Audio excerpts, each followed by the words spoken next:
Les damos la bienvenida a todos hoy a nuestro conversatorio Entendiendo el enigma de la seguridad en México y sus efectos en la seguridad regional. Les recuerdo que para realizar preguntas pueden utilizar la herramienta de preguntas y respuestas que está en la parte inferior de esta ventana. Las preguntas serán contestadas al finalizar la presentación de Agustín. Dejo con ustedes a John Griffiths, jefe de estudios de seguridad y defensa de Athena Lab. Gracias, Fernanda.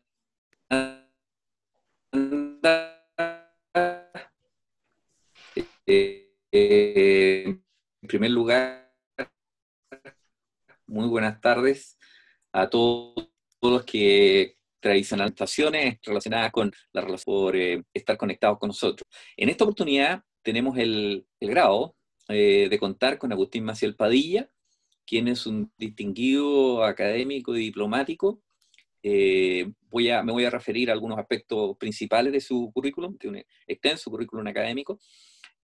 Agustín Maciel Padilla es doctor del departamento del King College, del Departamento de Estudios de la Guerra, en Políticas Públicas y Ciencia Política de King College, Londres.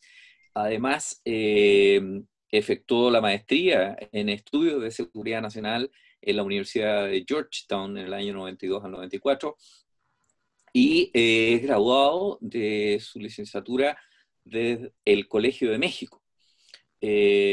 Agustín ha sido una persona que se denomina en términos ingleses un scholar, un practitioner, un académico y un practicante en los ámbitos de seguridad nacional en términos generales. Ha escrito una serie de artículos relacionados con seguridad nacional, digamos, en muchos distintos medios, y su tesis también versó indudablemente sobre la arquitectura de seguridad nacional. Como diplomático ha tenido muchos desempeños en materias referidas también a la seguridad nacional de México. Hoy día se encuentra en Belice, encargado precisamente de la Oficina de Seguridad. Así que junto al terminar, me voy a referir a que su última obra académica es un libro que va a publicar Routledge Ediciones, relacionadas con el enigma de la seguridad de México. El libro va a salir en idioma inglés, se llama Mexico's Security Conundrum, donde él aborda la situación de seguridad de México y cómo la seguridad nacional, su arquitectura y su estructura ha evolucionado en este país muy cercano a Chile por lo demás. Así que, Agustín, a nombre de Athena Lab, te doy la más cordial bienvenida a nuestro programa. Agradezco tu disponibilidad de estar con nosotros y, bueno, te invito a que comiences la exposición de acuerdo a lo que hemos programado, para posteriormente pasar a una etapa de preguntas y respuestas. Gracias, Agustín. Perfecto, muchas gracias John. Espero que todos me escuchen bien, y si no, me avisan para hacer los ajustes que sean necesarios. Pues te quiero agradecer mucho, John, muy sinceramente, la oportunidad de estar con ustedes, la invitación. Me siento muy honrado de tener esta oportunidad. Muchas gracias a Fernanda Muñoz por el apoyo técnico que nos ha brindado. Y bueno, pues es un privilegio para mí estar nuevamente en contacto contigo, John, y tener esta oportunidad, como les decía. Pues miren, me acuerdo que cuando yo estudiaba Relaciones Internacionales en el Colegio de México, me encontré en alguna ocasión una publicación que era uno de los Adelphi Papers. Es esta colección del Instituto de Estudios Estratégicos de Londres. Y me acuerdo que es una colección que a mí me gustó mucho, muy interesante. Son con información muy concreta. Y me acuerdo que había una que se llamaba Mexico Converging Challenges. Es más o menos como de los años 80 y fue escrita por un coronel retirado de la Fuerza Aérea de Estados Unidos sobre los retos de seguridad en aquel tiempo en México. No obstante que estoy trabajando aquí en la Embajada de México, he mantenido mi interés por los temas académicos. A la par de mi trabajo en la embajada, pues he tenido la oportunidad de seguir colaborando con universidades y en el área académica. He tenido la oportunidad desde la Embajada de México, por ejemplo, de colaborar en Chetumal. Así que me he tratado de mantener siempre vigente en la academia. Y pues estando aquí en la embajada se me ocurrió la posibilidad de escribir algo. Y mi curiosidad era si después de aquel libro de los años 80 del coronel Sitzik sobre México, había habido un nuevo Adelphi Paper que hubiera publicado el Instituto de Estudios Estratégicos de Londres. Y pues me di en la tarea de averiguar y de ver la posibilidad de que pudiera yo cubrir la seguridad nacional de México. Entonces, pues la verdad que la gente del instituto, muy atenta conmigo, me pidió que les enviara yo una propuesta. Les pareció muy interesante el tema. Y al final, pues lo que me decían es que en estos momentos ellos no estaban apoyando publicaciones que no estuvieran ellos financiando. Que en todo caso le daban ellos prioridad a los temas de investigación que ellos estaban financiando en estos momentos. Creo que es muy interesante mi propuesta de estudiar la seguridad nacional de México y efectivamente parece que no se ha escrito otra cosa en la serie de los Adelphi Papers desde aquel entonces sobre el caso de México. Así que el instituto me conectó con la editorial de Routledge y afortunadamente a Routledge le pareció interesante mi propuesta para hacer algo sobre la seguridad nacional de México y ese es el origen pues, del libro que estoy a punto de publicar con el apoyo de la editorial. Mi primera aproximación al tema de la seguridad nacional se dio cuando yo era estudiante de Relaciones Internacionales en el Colegio de México. Yo llegué a estudiar con un interés en los temas militares. Estamos hablando del 86, 90, es la 11ª generación internacional del Colegio de México. En aquel momento apenas el concepto de la seguridad nacional se empezaba a discutir en México, pero no era un tema que tuviera mucha popularidad, mucha relevancia. Y yo creo que desde entonces, y por mi formación de internacionalista, entendí que la seguridad nacional era un subproducto de las relaciones internacionales, era un subcampo de las relaciones internacionales, mejor dicho, y es un subproducto de la teoría del realismo político. Creo que yo quedé con esa claridad al haber estudiado el tema desde los años de la licenciatura en Relaciones Internacionales. Ese tema en general de la seguridad nacional de México se empieza a discutir precisamente por ahí de la década de los 80s, y tiene que ver con el incremento de la interdependencia entre México y Estados Unidos. Es decir, cada vez más los acontecimientos que tienen lugar en México tienen un efecto sobre los Estados Unidos y cada vez más de los acontecimientos que tienen lugar en México tienen un efecto sobre México. Y cómo interactúan las seguridades nacionales de ambos países, con las seguridades de ambos países. Eso lleva a que se incremente el estudio de la seguridad nacional en México. Yo estoy muy complacido, y se los digo muy sinceramente, de que en México cada vez haya más especialistas que aborden el tema de la seguridad. Por ejemplo, el Colegio de Defensa de la Secretaría de la Defensa Nacional, creo que se funda en el año de 1981, con una maestría en Seguridad Nacional. Está también, me parece que un poco tiempo después, el Centro de Estudios Superiores Navales también tiene una maestría en Seguridad Nacional. Y a partir de estas dos instituciones oficiales, empiezan a haber programas de seguridad nacional en México.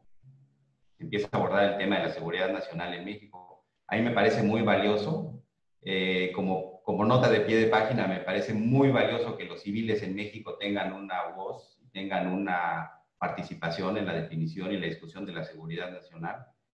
La seguridad nacional por mucho tiempo en México no ha sido un tema que esté dominado por los militares. Ha estado dominado por el liderazgo civil y por el presidente de la República. Al final, la despolitización de las Fuerzas Armadas en México permitió que el liderazgo civil tomara el control del tema, y hasta más recientemente los militares han tenido una oportunidad de incidir en el tema de la seguridad nacional, pero ha sido básicamente una responsabilidad de los civiles, y en un contexto de un sistema presidencialista como el de México, pues el presidente, el Poder Ejecutivo, tiene mucha influencia en definir el tema de la seguridad nacional en el país. Pero les voy a decir que hay un problema. El problema que existe es que, no obstante que cada vez más personas se refieren al término, periodistas, políticos, académicos, observadores, existe una profunda confusión en México sobre lo que es la seguridad nacional, la seguridad pública y la seguridad interna, o en escala, la seguridad nacional, la seguridad interna y la seguridad pública. Un profesor tiene un argumento muy interesante, el profesor Sergio Aguayo, que es un profesor del Colegio de México, y él ha discutido este tema también. Uno de los factores que identifica es, bueno, el sistema presidencialista en México y la concentración de la definición en el Poder Ejecutivo, pero también él menciona la falta de la carencia de estudios estratégicos en México. No se diferencia en otros países de América Latina, el estudio de la seguridad nacional o de inteligencia en México es muy limitado porque no existen muchas fuentes de información al respecto. Ahora cada vez hay más, pero antes no había tanta información sobre el tema de la seguridad nacional. El profesor menciona el tema de pues, la falta de una tradición de estudios estratégicos en México. Tiene que ver con que no se entienda el tema. Y yo he identificado que además de ese tema, el problema es que construido dentro de la legislación en México, la seguridad nacional y la seguridad interna se tratan de manera indistinta. Ustedes ven en la Constitución, por ejemplo, en las facultades del presidente, en el artículo 89, dice que el presidente está encargado de la defensa externa y la seguridad interna. En la legislación, ustedes de México se van a encontrar que el presidente es quien preside el Consejo Nacional de Seguridad Pública. Entonces, es una distorsión que yo considero que existe construida dentro de la legislación en México. Y el otro factor que yo encuentro que lleva a una confusión es el hecho de que durante mucho tiempo, pues un reto que en principio sería de salud y después de seguridad pública, se convirtió en un problema de seguridad nacional como el tema del narcotráfico en México. Eso llevó también a que se extienda y se amplíe esta confusión. Y la razón es que se utilizan elementos e instrumentos que son por excelencia de seguridad nacional, como son las Fuerzas Armadas, para contrarrestar, para hacer frente a un reto que en principio no sería de seguridad nacional, que sería de seguridad pública. Ahora el tema es que la seguridad, el reto del narcotráfico en México sí es un tema claramente de seguridad nacional, pues porque afecta a los componentes del Estado nacional. Afecta a la población, a las instituciones y al territorio, obviamente. Esa sería la justificación. Entonces, lo que yo quisiera explicar es que con esta formación de internacionalista que yo les platicaba, yo quisiera poner en México, en la discusión y en el debate, la idea de que la seguridad nacional no tiene por qué abarcar todo y no puede abarcar todo, porque cuando la seguridad nacional es todo, entonces la seguridad nacional no es nada. Cuando a todo amenaza o a todo riesgo se le llama de seguridad nacional, le quitamos la utilidad al término. Yo propongo en mi discusión y en el libro que volvamos a los basics, que regresemos al origen de la seguridad nacional como un subproducto de la teoría del realismo político. El realismo político, como ustedes saben, la teoría de las relaciones internacionales dice que los estados son entes racionales que buscan maximizar su poder en un contexto internacional que es anárquico. Entonces, poder equivale a poder militar. Entonces, los fundamentos del realismo político y de la seguridad nacional es el Estado, el poder militar y los intereses nacionales. En síntesis, la seguridad nacional tiene un referente externo fundamental. Si nos regresamos a los orígenes del término seguridad nacional, nos vamos a dar cuenta que se refiere a aspectos que tienen que ver con el exterior, con un sistema internacional de estados, donde un estado tiene que administrar sus intereses frente a otros estados. Entonces, llamarle a la deforestación de un bosque un problema de seguridad nacional cuando no tiene nada que ver con el exterior, creo que es un despropósito, una falta de conocimiento y una contribución a la confusión que hay en el país. Entonces, otra parte importante de mi argumento es que si en México no entendemos la diferencia entre seguridad nacional, seguridad interna y seguridad pública, no vamos a tener políticas en materia de seguridad nacional que sean eficientes, porque tenemos que racionalizar los recursos que tenemos. Tenemos que tener una planeación con una visión hacia el exterior. ¿Por qué es importante que México tenga una visión hacia el exterior?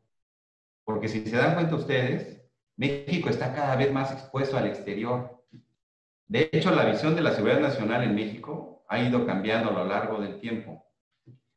Tradicionalmente la seguridad nacional en México se entendía como el cumplimiento de los preceptos constitucionales, que era justicia social, desarrollo económico e independencia. Pero en general, desde el final de la Revolución Mexicana y en el periodo postrevolucionario, la seguridad nacional básicamente era cumplir con los preceptos de la Constitución. A eso se le llamó seguridad nacional.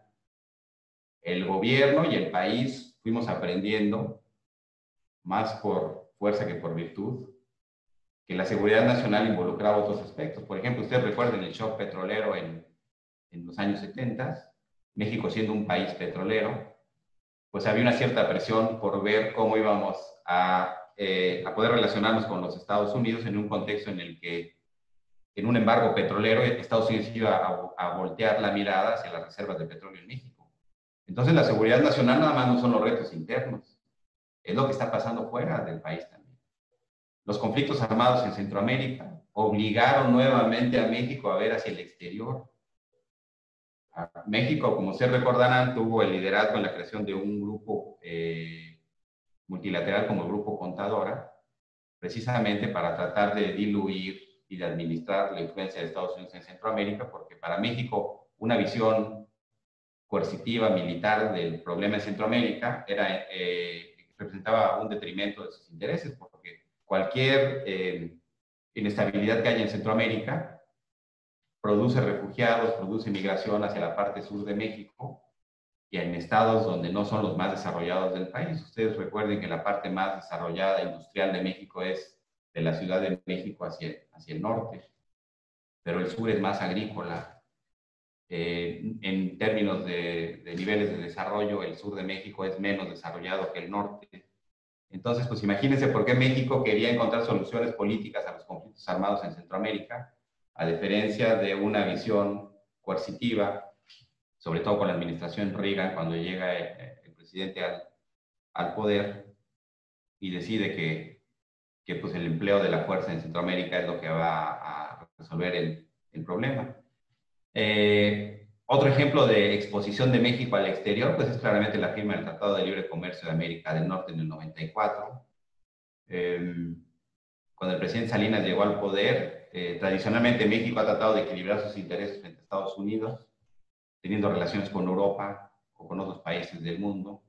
En este caso, el fin de la Guerra Fría, la llegada del presidente Salinas al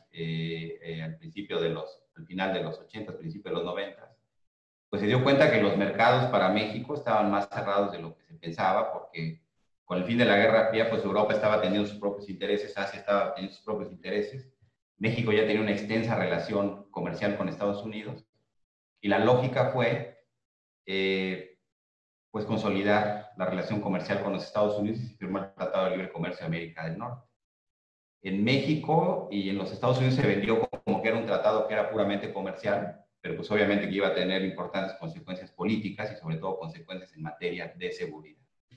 Las consecuencias en materia de seguridad del TLC es que la seguridad nacional de México no se puede ver aislada de una seguridad que ahora es regional, porque somos parte de América del Norte. Entonces eso hay que entenderlo. A raíz de los ataques terroristas del 9/11 en los Estados Unidos, pues México es parte de lo que un profesor en el Colegio de México llama el imperativo categórico de la seguridad estadounidense. Como ustedes saben, México tiene uno de los gastos militares en América Latina más bajos. Eso es en función de su situación geopolítica. También ser vecinos de los Estados Unidos tiene pues muchas complicaciones, pero también tiene, si ustedes lo quieren ver, algunas ventajas, que es estar debajo del paraguas de la seguridad estadounidense. Algo que no se reconoce muy seguido es la contribución que hizo México durante la Guerra Fría a la seguridad nacional de Estados Unidos al proveer una frontera segura. Estados Unidos pudo aplicar lo que se conoce como la economía de fuerza, no tener que militarizar la frontera de México ni con Canadá. Eso le permitió a Estados Unidos proyectar sus fuerzas más allá del hemisferio. Y si ustedes saben, como ustedes sabrán, los Estados Unidos, desde el punto de vista estratégico, se consideran una isla, porque están rodeados por vecinos que no han representado una amenaza sustancial ni por dos océanos. Por eso es una potencia marítima también los Estados Unidos. Entonces, la contribución de México a la seguridad nacional de Estados Unidos ha sido fundamental. Después de la Guerra Fría parece que bajó un poquito la importancia, pero si ustedes saben, siempre que Estados Unidos tenga una competencia internacional con un rival, la importancia estratégica de México va a aumentar. Si en este caso la preocupación para Estados Unidos es China, México entra en un contexto geopolítico también muy, muy importante. Entonces, yo cuando la creciente exposición de México al exterior, que además fue por opción propia, también cuando firmamos el Tratado de Libre Comercio, yo le llamo esto el síndrome del ajedrez, porque te invitan a jugar ajedrez, aceptas, y una vez que te sientes a la mesa no sabes mover las piezas. Pero eso no se puede. Eso ya no se puede. Eso ya no se puede. Eso ya no se puede hacer. Por eso es que necesitamos en el país repensar la seguridad nacional, entender la importancia del exterior para México en estos momentos, cómo ha evolucionado esta visión, y tratar de buscar nuevas alternativas a los retos internos que presenta México. Como ustedes saben, el reto más grande que tiene México es la violencia relacionada con las drogas. Ese es el reto más importante que tiene México. Y la respuesta tradicional, no de este gobierno, sino de los anteriores, ha sido militarizar la respuesta al narcotráfico. ¿Por qué? Pues porque las policías no han sido confiables, porque las policías son corruptas, porque las policías, sobre todo a nivel municipal y estatal, no tienen los recursos necesarios ni tienen las garantías para que el personal resista la corrupción en el país. Entonces, en busca de resultados rápidos, la solución fácil ha sido involucrar a los militares en la lucha contra el narcotráfico.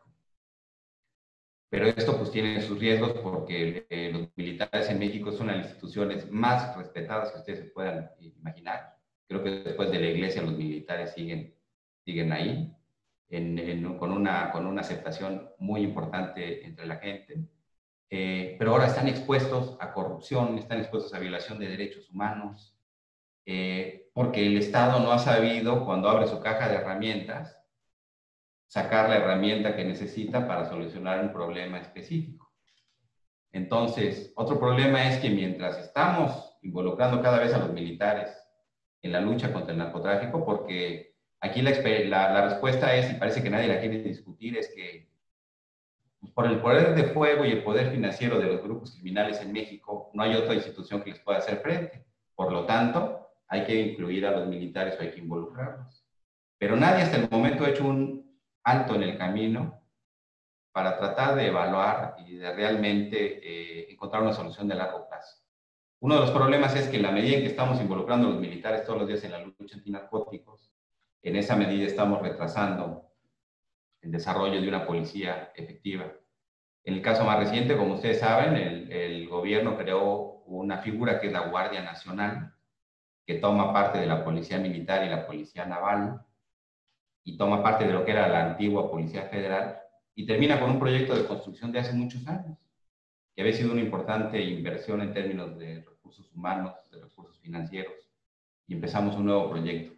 Parece que cada 6 años en México, cuando llega una nueva presidencia, parece que hay que reinventar el país se reinventa cada 6 años, pero eso pues no es posible, esa no es una visión estratégica. El país no aguanta eso, porque si ustedes ven países de desarrollo similar al de México, pues tienen otras preocupaciones, si están tomando en cuenta el entorno internacional y el entorno geopolítico. Entonces yo creo que esas son las razones por las que debemos de repensar la seguridad nacional. Y en esta hora mi invitación es a que retomemos los orígenes del concepto de la seguridad nacional y entonces sepamos cuál es su origen y cuáles son los instrumentos de la seguridad nacional.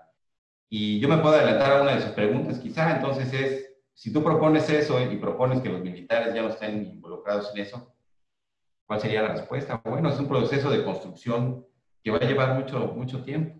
Y no solo son los factores coercitivos que son importantes, como el uso de la fuerza, sino también una política social muy sólida que permita ir resolviendo rezagos sociales también. El presidente actual, por cierto, tiene una política social agresiva. Él quiere combatir la pobreza y la corrupción, que van en el camino de mejorar la seguridad sin etiquetas en México.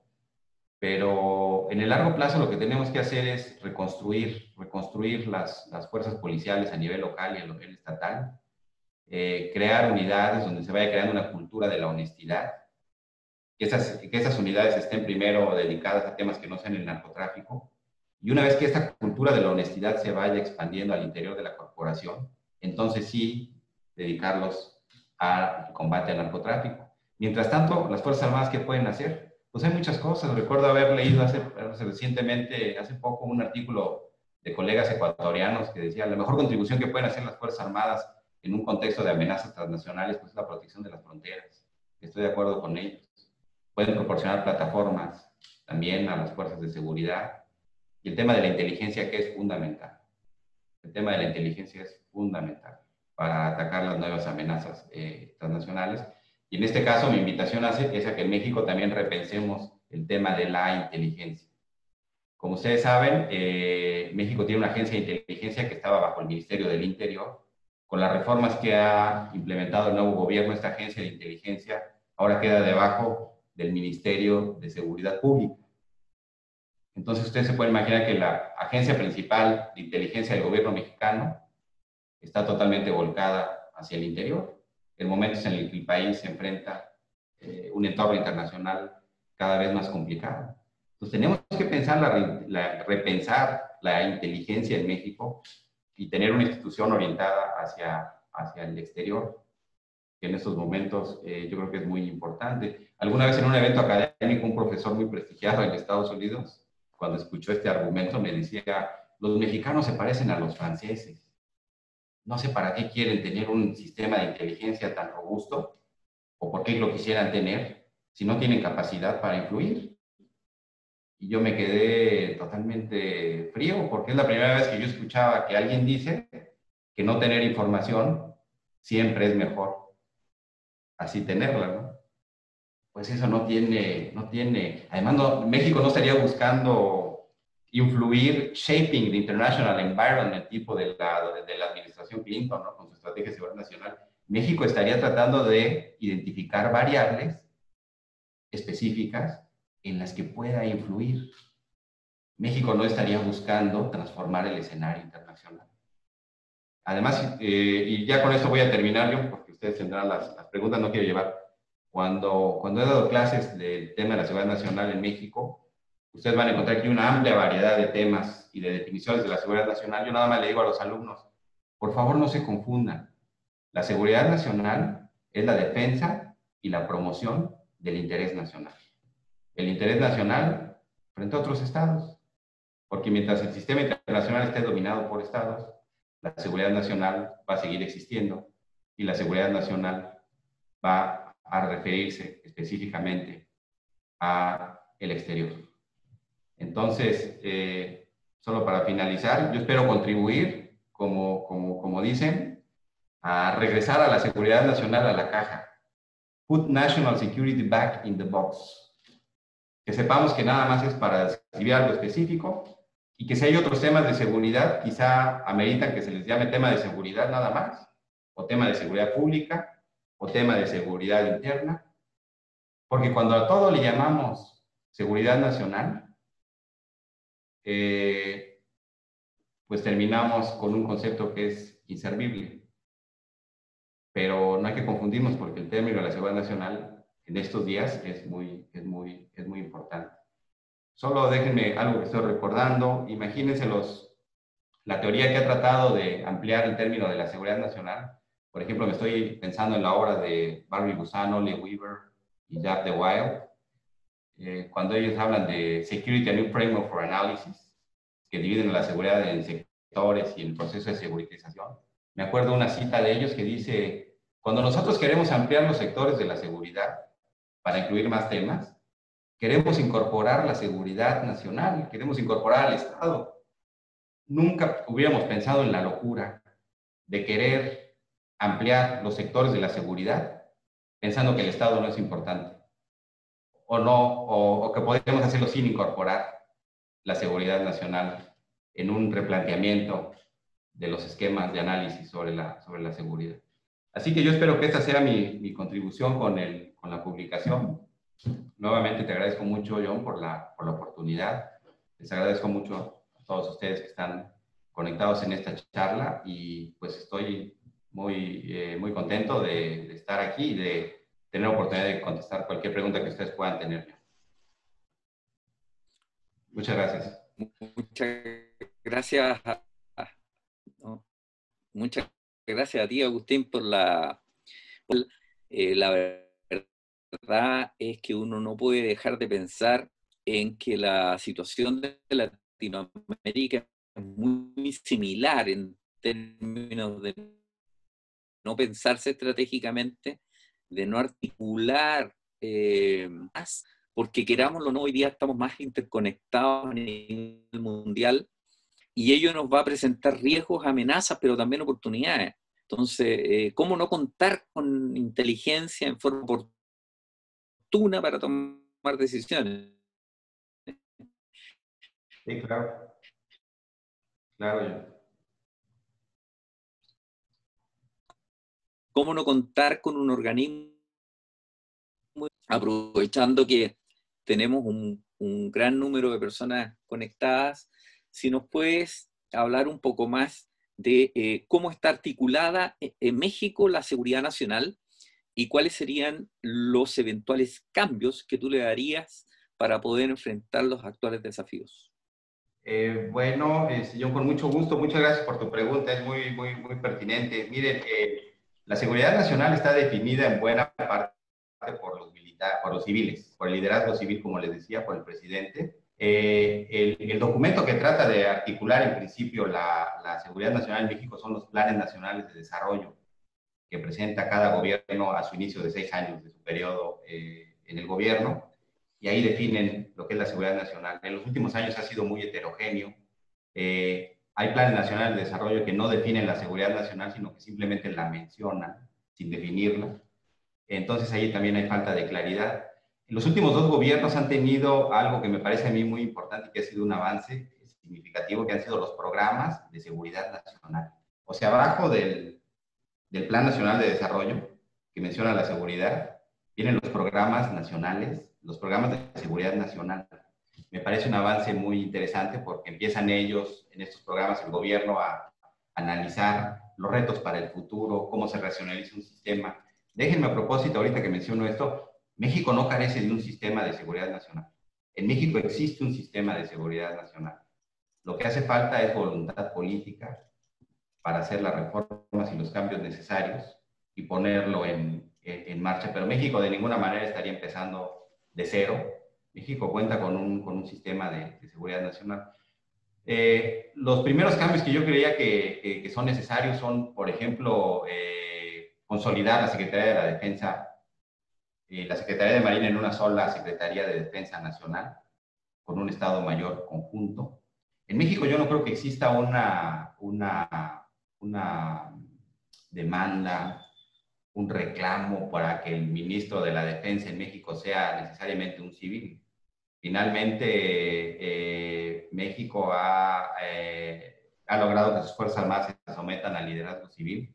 Las pruebas han sido los cambios de gobierno y los partidos diferentes que han llegado al poder. Y las Fuerzas Armadas siempre se han mantenido leales al liderazgo civil. Pero yo creo que sí, porque cada vez las operaciones militares en el exterior son más complejas. Hay operaciones conjuntas y operaciones combinadas, como ustedes saben. Entonces yo creo que es importante para México eso. México no puede prescindir de las Fuerzas Armadas. Ustedes me pueden preguntar que yo les diga ahorita cuál es la amenaza militar que yo vería para México. Yo les voy a decir que no. Pero para mí no es pretexto para decirles pues que no haya Fuerzas Armadas. Yo no puedo decirles eso.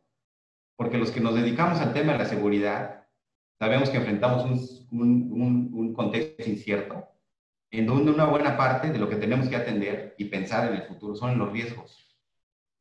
Entonces yo creo que México debe tener unas Fuerzas Armadas cada vez más modernas, cada vez más ágiles, que deben estar preparadas, y por eso les decía, tenemos que cuidar a las Fuerzas Armadas mexicanas, no involucrándolas en tareas para las que en principio no fueron establecidas. Entonces yo creo que ese es uno muy importante.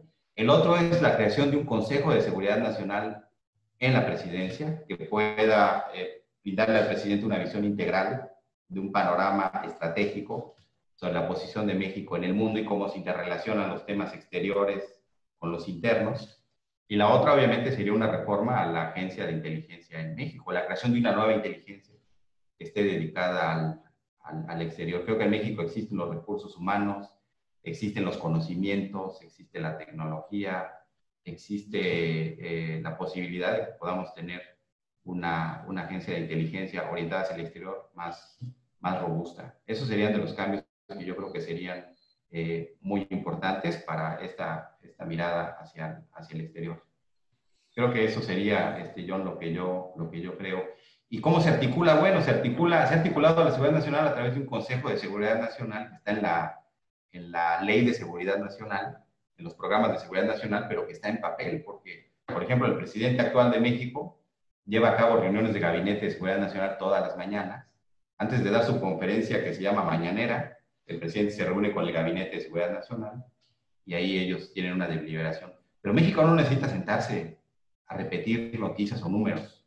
México lo que se necesita es tener un staff que sea parte del Consejo de Seguridad Nacional y que esté adelantando y anticipándose a los eventos en el exterior para el presidente tenerlo informado sobre lo que ocurre en el exterior. Eso es lo que necesitamos tener en México, un Consejo de Seguridad Nacional. Me parecería que sería eso muy, muy importante. Tenemos una ley de seguridad nacional, y déjenme ya terminar con esto, que pues es un despropósito.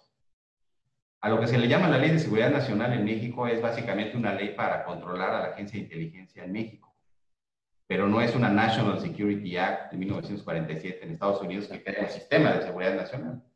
Esta mal llamada Ley de Seguridad Nacional en México, el propósito que tiene es pues poner límites a la Agencia de Inteligencia en México, y por eso se le llama Seguridad Nacional. Entonces en México se le llama Seguridad Nacional a las amenazas internas, a los temas militares, a la inteligencia, a la seguridad del régimen. A todo se le llama seguridad nacional en México. Pero pues no se puede, eso no podemos seguirlo haciendo. Necesitamos, por cierto, una nueva ley de seguridad nacional que pueda articular todos estos elementos que les estoy contando. Creo que no soy yo el único que está en esa línea de la necesidad de que haya en México eso. Y como les digo, lo que hace falta yo creo es voluntad política y que haya una visión para el futuro del país. Eso es lo que yo creo. Y si yo logro con este libro poner esos temas en la agenda, a mí me va a dar gusto que eso esté ahí en la agenda. ¿No? Gracias, Agustín. Bueno, nos vamos a dar paso a las preguntas que ya nos están llegando, que son numerosas. Voy a partir con un distinguido embajador chileno, embajador Nelson Haad, quien manifiesta que quiere consultar al doctor Maciel Padilla la opinión sobre la pretensión de la administración del presidente Trump de postular un estadounidense para la presidencia del Banco Interamericano del Desarrollo. Entiendo que México, al igual que Chile, han propuesto aplazar la elección de septiembre próximo para después de las elecciones de Estados Unidos. Sí, ¿cuál es mi opinión de poner a un funcionario estadounidense en el banco? Sí. Bueno, pues como tú sabes, Estados Unidos ha dominado instituciones como el Fondo Monetario Internacional o el Banco Mundial, ¿no? Swalik, tú sabes que era el presidente del Banco, sí, Mundial. Yo creo que hay espacios para que los países latinoamericanos también puedan tener una mayor participación en las decisiones. Y yo vería con buenos ojos que un latinoamericano pueda seguir encabezando el Banco Interamericano de Desarrollo, como hasta ahora lo ha hecho el presidente que es de Colombia, ¿no? El presidente actual del banco. Yo estoy a favor de eso. Yo quiero decirles que, no obstante que en México, con el desarrollo que hemos tenido, estamos integrados y vinculados a los Estados Unidos, tenemos una identidad también muy fuerte latinoamericana y creo que muchos lazos que compartimos con Sudamérica y con Centroamérica, y yo creo que debemos no dejar nunca de tener esa solidaridad latinoamericana que además ha caracterizado a los mejores momentos de la política exterior de México. Los mejores años del prestigio de la política exterior mexicana han sido y han estado relacionados con las causas, como ustedes saben. Entonces, a mí me parece que México debe de seguir manteniendo esa línea de solidaridad latinoamericana, ¿no? Y de apoyar la voz de los países latinoamericanos. Perfecto. Tenemos otra pregunta relacionada con lo siguiente. ¿Cuál ha sido el rol de la Armada mexicana en las tareas clásicas de una guardia costera, particularmente en cuanto a las amenazas transnacionales que afectan la seguridad nacional? Bueno, sí, vamos a comentar que por su formación, los marinos en México tienen una visión más, incluye más elementos externos. Creo que dentro de las Fuerzas Armadas de México ellos han sido los más dispuestos a colaborar con el exterior. En términos del combate al narcotráfico, pues los infantes de Marina en México ellos han llevado a cabo operaciones directamente dentro del territorio. Es una función de seguridad nacional porque ya dijimos que el narcotráfico pues, es un tema de seguridad nacional, eso no lo ponemos en duda. Entonces, en tierra, dentro del territorio nacional, la Marina ha llevado a cabo operativos importantes para vigilancia y detección y arresto de narcotraficantes en el país. Y la Marina en alta mar pues ha tenido también una función importante de vigilancia en las costas de México, en los litorales. No sé si el equipo que tiene la Marina de México sea suficiente para cubrir la superficie de litorales que tiene el país, pero la Marina tiene tecnología y hay una parte aeronaval también que yo creo que utiliza de manera muy eficiente para proteger los intereses nacionales de México en el mar y en tierra, en las costas, ¿no? Perfecto. Eso es lo importante. Y bueno, y su importante capacidad para vincularse con otras Fuerzas Armadas o con otras marinas en otras partes del mundo, ¿no? Esas son las funciones básicas que tiene la Marina. Están divididos en sectores navales, luego en zonas navales, y pues ya las unidades que están distribuidas a lo largo de las costas en México. Pero tienen una función importante en el apoyo al combate al narcotráfico, eso sin duda. Perfecto. Voy a tratar de agrupar algunas preguntas, digamos, porque están relacionadas, y una de ellas tiene relación con lo siguiente. Dentro de esta arquitectura de seguridad que en la práctica tiene México, ¿cómo es la relación entre la inteligencia de la policía y de las Fuerzas Armadas? Y al mismo tiempo, ¿cómo poder lidiar con este fenómeno del narcotráfico cuando precisamente no se tiene ni inteligencia y las fuerzas de orden y seguridad o fuerzas policiales son muy débiles y al mismo tiempo presentan altos niveles de corrupción? Sí, muchas gracias, agradezco la pregunta. Cuando existía la Policía Federal, había una unidad importante de inteligencia de la Policía Federal.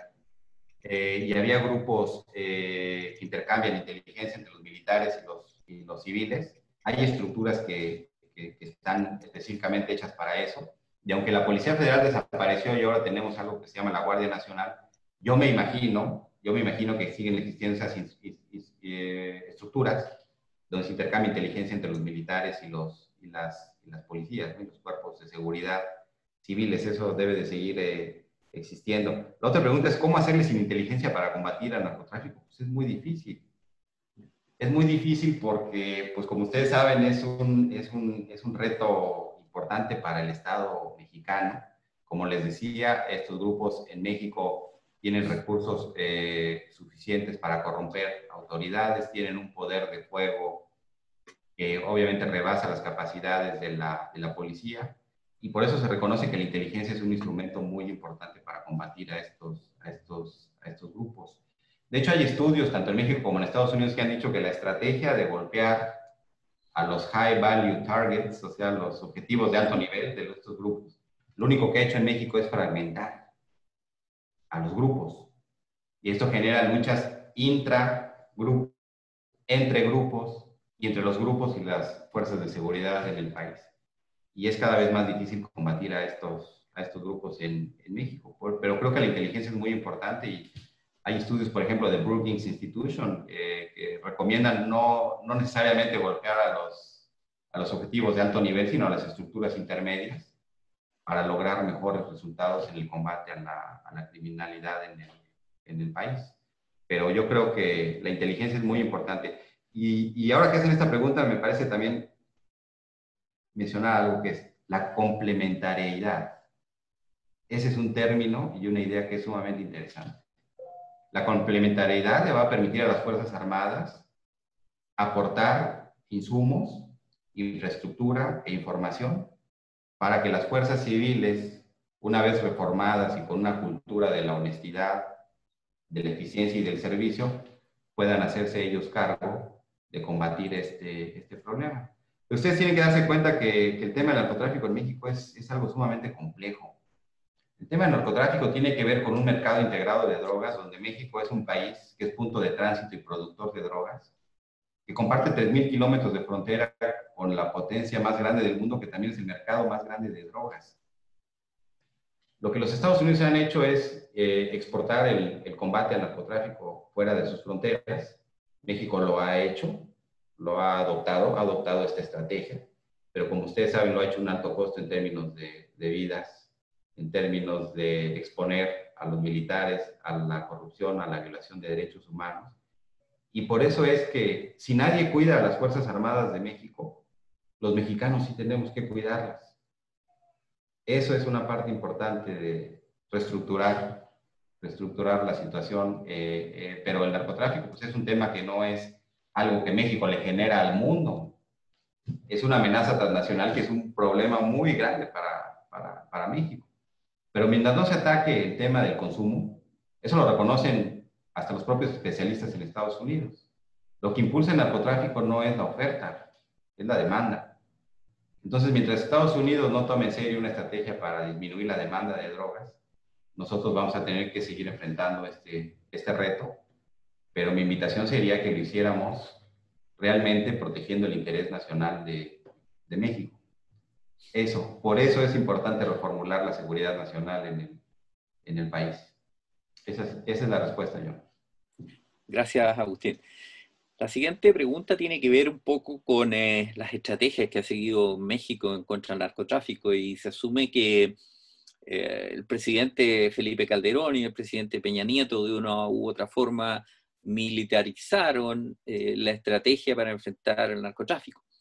El actual presidente López Obrador llegó muy crítico, con una postura muy crítica a lo que había sido la estrategia de sus antecesores en materia de combatir el narcotráfico, tanto que denominó a su estrategia de seguridad como abrazos y no balazos. Pero si uno revisa los números de crímenes y asesinatos producidos por el narcotráfico, ocurre que, paradójicamente, en el gobierno López Obrador se han producido los años de mayor violencia y mayor muerte de ciudadanos por efecto del narcotráfico. A tu juicio, Agustín, ¿qué explicaría esto y cuáles serían los eventuales ajustes que se podrían hacer de la estrategia para evitar que siga aumentando este número de crímenes y asesinatos? ¿Aló? Por México no es un tema nuevo, no es un tema que restringe al presidente Calderón o Peña Nieto. Sobre todo desde los años 80, todos los presidentes en México han recurrido a las Fuerzas Armadas para combatir el narcotráfico. Aún desde los años 40, los militares no participaban directamente en operaciones de arresto de narcotraficantes, pero sí participaban en campañas de erradicación de plantíos en el Triángulo Dorado de México, que estaba conformado por los estados de Sinaloa, Durango y Chihuahua. O sea, los mexicanos tienen una larga historia, el ejército mexicano tiene una larga historia de participar en operaciones antinarcóticos, antes en una modalidad y ahora en otra. Pero la solución en México ha sido militarizar el combate. México también lo ha hecho porque participando el ejército mexicano mismo en estas operaciones, se ha tratado de mantener a distancia a Estados Unidos para que no intervenga en las decisiones de seguridad de México. México se ha visto obligado entonces a actuar de esta manera en términos de narcotráfico, no solo por la amenaza que representa el fenómeno para México mismo, sino también para mantener a distancia a Estados Unidos en las decisiones de seguridad. O sea, la militarización no es algo nuevo. El presidente López Obrador, efectivamente, en su campaña, él había prometido que iba a retirar a los militares de las calles, que los iba a regresar a los cuarteles. Y su lógica era que a través del combate a la corrupción y de una política social agresiva, él iba a poder alcanzar este objetivo. Pero la realidad es que no. Si no existe el factor coercitivo en combinación con los programas sociales, esto no va a tener resultado. Imagínense que un especialista en México dice que la mayoría de los programas sociales están destinados no a los criminales, sino a personas que de cualquier manera nunca van a cometer un crimen. Entonces, para que los programas sociales realmente tengan un efecto, tienen que estar sumamente orientados como láser, de verdad, a las comunidades, a las personas que son proclives a cometer un delito. Pero tener programas sociales y aplicarlos de manera general, eso no va a tener un resultado en el corto plazo. Y menos si no existe una respuesta del Estado firme en términos del poder coercitivo que debe de tener el Estado. Es una combinación. Yo no les puedo decir a ustedes que solo es el programa social. Yo no les puedo decir a ustedes tampoco que es el uso de la fuerza. Porque el uso de la fuerza llevamos ya casi 50 años viendo que el uso de la fuerza es un fracaso. La guerra contra las drogas es un fracaso, no ha servido. Ya ha tenido un costo altísimo para los países que lo combaten a través del uso de la fuerza, como en el caso de México. Entonces, la respuesta es una combinación de factores coercitivos y de programas sociales que permitan, pero programas sociales muy dirigidos a poblaciones que son vulnerables y que son susceptibles de participar en estos grupos criminales. Y pues tenemos que recordar que son respuestas que no son de la noche a la mañana y que cuando hablamos de este tipo de políticas, pues son políticas transicionales, son políticas que van a llevar mucho tiempo en México para que puedan rendir frutos. Pero, como les repito, el narcotráfico no es un problema de México para el mundo. Es un gran problema para México y que tiene un origen externo para el país. Entonces, por eso es que hay que pensar diferente. Hay que pensar diferente la seguridad nacional en el país. Gracias, Agustín. En relación a tus mismos últimos comentarios, parece interesante observar que en la región, en Latinoamérica en general, se aprecia que cuando ocurre un problema de seguridad nacional, como el narcotráfico, o como el terrorismo en la década del 80 en Perú, o como el conflicto colombiano y su posterior evolución del año 47 en adelante, de una u otra manera los estados recurren en sus instrumentos de poder y privilegian el accionar militar, creyendo que con el accionar militar van a existir mayores posibilidades de darle solución a un conflicto cuya naturaleza, y esta es la paradoja, no es militar.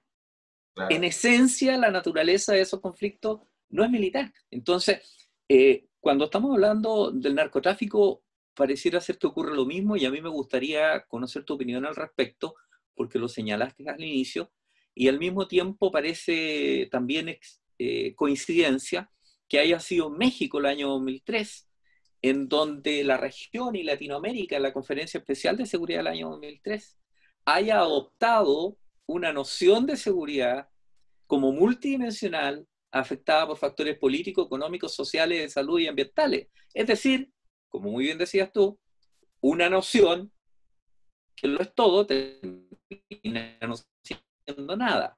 Entonces, ¿no será que nuestra clase política carece de alguna forma o adolece de una comprensión más profunda de los temas estratégicos, se ve resuelta a querer solucionar los problemas con una herramienta que está disponible, que es fácil, que tiene determinadas capacidades, pero que no es la solución al problema?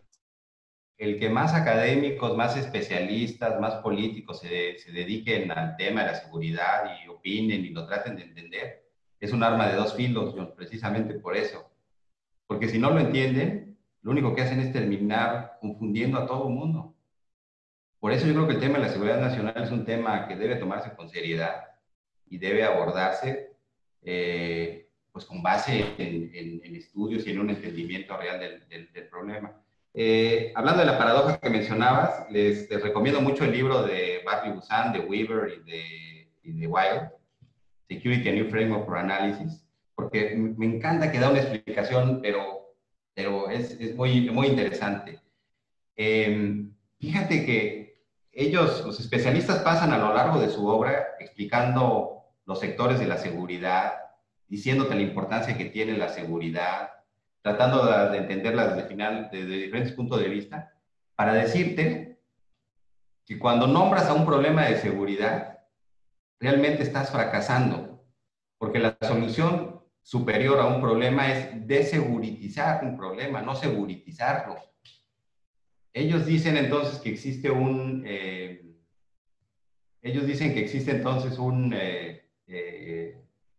espectro en donde tienes problemas que no están en el área política, otros problemas que están en el área política y otros problemas que pueden ser de seguridad, ¿no? Tienes un espectro entre no político, político y seguridad. Cuando un problema lo puedes resolver en el área que no tiene que ver con la seguridad, a través de políticas sociales, quiere decir que tu sociedad y tu Estado son sumamente eficientes para resolver los problemas. Cuando un problema no lo puedes resolver en el área social, ya se eleva al área política, cuando tú ya, no como sociedad, sino como Estado, tú recurres al poder para tratar de solucionar este problema, al poder político. Cuando a través de la política no puedes resolver un problema, este problema puede entonces ya pasar al ámbito de la seguridad. Quiere decir que cuando seguritizas un problema es porque las estructuras del Estado y las estructuras sociales son ineficientes. Cuando tú resuelves un reto en el ámbito social o político, quiere decir que tu Estado y tu sociedad funcionan y están articuladas. Entonces, la solución superior para enfrentar un problema no es seguritizarlo. La solución superior para un problema es deseguritizarlo. Entonces, por eso es que esta obra, a diferencia de lo que podrías tú pensar que es una apología de la seguridad, es todo lo contrario. Es todo lo contrario. Te dice que la solución más eficiente para un problema es su deseguritización. Y va en línea con lo que tú comentas, John, porque cuando tú militarizas la solución para un problema, quizá lo terminas complicando más que si no lo hubieras tratado de resolver de esa manera. Entonces, esa es una reflexión que me parece a mí muy importante que tenemos que tomar en cuenta. Militarizar y agregar la etiqueta de seguridad a un problema no siempre es la mejor solución para ese problema. Entonces, por eso hay que saber de qué estamos hablando cuando hablamos de seguridad y cuando le ponemos las etiquetas al término seguridad. De ahí la importancia. Entonces, parece que nos las hemos pasado en el ámbito de la retórica y de la teoría y de la discusión académica, pero estos temas tienen consecuencias reales en el mundo real, ¿no? Entonces, de ahí la importancia. ¿No? Es muy importante el último comentario, porque coincidiendo que no todos los problemas los tenemos que llevar al ámbito de la seguridad y, como muy bien dices tú, hay que securitizar, eso va de la mano también con privilegiar al interior del Estado la institucionalidad de ese Estado para que precisamente cuente con las herramientas necesarias para poder ser parte de la solución. Y eso pasa por potenciar sus instituciones policiales, su inteligencia, la verdad, y que cada día va a ser más demandado, además, por este escenario adverso en el que nos estamos desenvolviendo hoy día, que es mucho más volátil, incierto, ambiguo, complejo, en donde los fenómenos disruptivos nos sorprenden cada día en menor número de tiempo. Así que, Agustín, la verdad es que es cierto lo que tú dices, quizás nos hemos orientado más a una discusión más teórica del tema, pero que es tremendamente relevante e importante tenerla para poder entender el tema de fondo. Así que, como Athena Lab, te doy las gracias por haber participado con nosotros, por haber accedido a esta invitación. Te deseamos mucho éxito en el lanzamiento de tu nuevo libro, que una vez que Routledge lo lance en noviembre del año 2020, porque esta es una primicia, digamos, en noviembre de 2020 sale a la luz de Mexico Security Conundrum, tenga todo el éxito que se requiere, y también invitar a todas las personas que se interesan en estos temas y que hoy día nos están viendo a interesarse mucho más, a profundizar en los temas de seguridad y defensa, porque el país lo requiere y porque parte del destino de nuestros países, de Chile y de México, depende de políticas eficientes en el ámbito público de las relaciones internacionales, seguridad y defensa. Así que, Agustín, te damos nuevamente las gracias por tu gentileza y esperamos que el libro llegue también a Chile, me imagino en una versión en español también para todo el mundo. Una copia, con mucho gusto. y agradecemos también a las personas que hoy día se conectaron con nosotros, como siempre, y también por las preguntas que hicieron. Y como estamos dentro del tiempo, bueno, con esto último damos por terminada la sesión del día de hoy, y nuevamente los invitamos a todos a estar, digamos, atentos a la próxima videoconferencia de TINALAB. Muchas gracias y muy buenas tardes para todos ustedes. Agustín. Gracias.